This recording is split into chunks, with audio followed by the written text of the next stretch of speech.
Saat ini kita sudah masuk ke dalam hari H sidang putusan, Pak. Ya. Dari pihak kuasa hukum Peggy Setiawan, apa yang kemudian ditekankan kembali dan disiapkan, Pak? Kami harus mempersiapkan dari hal ini adalah siap menang.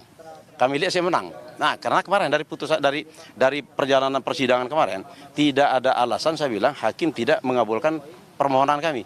Kalau melihat dari perjalanan, termasuk dari keterangan ahli, dari apa yang dilakukan penyidik yang melakukan ini kan mentersangkakan klien kami tidak sesuai dengan peraturan Kapolri. Dan dia mentersangkakan yang di DPO itu ada Peggy Peron. Sementara yang ditangkap sekarang adalah Peggy Setiawan. Makanya kami berkeyakinan menang, tetapi semuanya kita tidak bisa mengatakan suatu pasti. Tapi keyakinan kami lihat dari fakta hukum yang ada. Tetapi apapun namanya, keputusan dari pengadilan ini, keputusan dari Hakim Tunggal Pak Eman Sulaiman, kita wajib menghormati. Kami wajib menghormati. Terjelek sekalipun kami hadapi. Itu. Jadi menurut pihak kuasa hukum sendiri, Peggy yang saat ini ditahan oleh pihak Polda Jawa Barat ini bukanlah Peggy Peron. Seperti apa, Pak? Bukan. Karena Peggy Peron alamatnya di Mundu, ciri-cirinya berbeda, semuanya berbeda daripada Peggy Setiawan.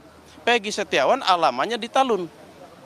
Umurnya berbeda, ciri-cirinya berbeda. Waktu kejadian perkara, klien kami ada di Bandung. Makanya kami datangkan saksi fakta waktu kemarin.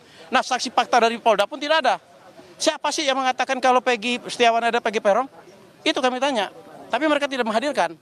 Itu, Mbak. Bukti kuat apalagi, Pak, yang dimiliki oleh pihak kuasa hukum untuk kemudian harapannya dapat menggugurkan Peggy Setiawan sebagai tersangka?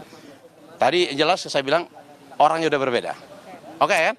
Yang kedua, proses terhadap mentersangkakan klien kami tidak sesuai dengan peraturan Kapolri dan peraturan Kabareskrim. Kalau peraturan Kabareskrim atau Kapolri itu jelas. Ini kan bukan tertangkap tangan. Klien kami bukan tertangkap tangan. Tanggal 21 baru ditersangkakan.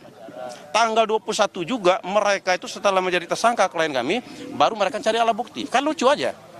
Sesuai kalau peraturan Kapolri itu jelas, dipanggil dulu, dijadikan sebagai saksi, baru digelar perkara, udah jelas kok, udah jelas semuanya kalau penyidik ini melakukan sesuai dengan peraturan Kapolri, tapi mereka tidak melakukan, mereka melawan perintah Kapolri. Sebenarnya mereka harus disidang kode etik. Baik, Pak, dari kuasa hukum sendiri tanggapannya seperti apa sih? Melihat dari pihak Polda Jawa Barat kabarnya memiliki bahkan tiga alat bukti yang cukup kuat, yakni adalah keterangan ahli, keterangan saksi, dan keterangan surat. Seperti apa tanggapan dari kuasa hukum? Ya, kalau mereka mengatakan cukup kuat ya seperti sidang kemarin. Makanya nanti kita lihat ya putusan dari hakim nanti. Kita lihat. Makanya saya bilang semuanya kita wajib menghargai putusan dari hakim. Kalau terjelek bagi kami pun ya harus kita terima. Kalaupun akhirnya nanti sidang gugatan ini tidak dikabulkan oleh hakim, kemudian dari pihak kuasa hukum seperti apa? Kita siap menghadapi, harus siap. Siap untuk melakukan sidang perkara. Itu. Bapak, ini sekali lagi, mungkin ini dari pihak Polda Jabar kemarin pada saat sidang disampaikan bahwa track record Peggy Setiawan ini disebutkan bahwa pernah memiliki kasus, kemudian juga dari segi kendaraannya tidak memiliki surat-surat. Seperti apa tanggapan dari kuasa hukum? Itu dengan nama itu mengada-ada, Mas. Mengada-ada, Mbak. Kalau dia bilang yang kasus itu mungkin kasus narkoba, dikatakan narkoba kan dibebaskan, enggak kok.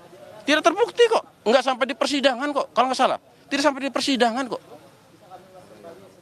Enggak benar ya. Kalau disangkut-sangkut enggak ada. Yang kita ini fokus kepada pokok kasus pembunuhan Eki dan Vina. Nggak usah kita sampai apa yang lain-lain itu nggak menurut saya nggak ada relevan. Makanya mereka pun waktu bertanya waktu sidang kami waktu persidangan itu kan menanya masalah posisi tidur segala macam. Itu kan dari kuasa hukum Polda. Posisi tidur segala macam kan nggak ada hubungan sama perkara. Lucu bagi kami, lucu aja. Iya. Baik, terima kasih Pak Marwan Iswandi telah bersedia untuk berbincang bersama kami Kompas TV. Selamat bertugas kembali Pak Marwan. Itu dia saudara, tadi memang beberapa poin-poin yang disampaikan oleh pihak kuasa hukum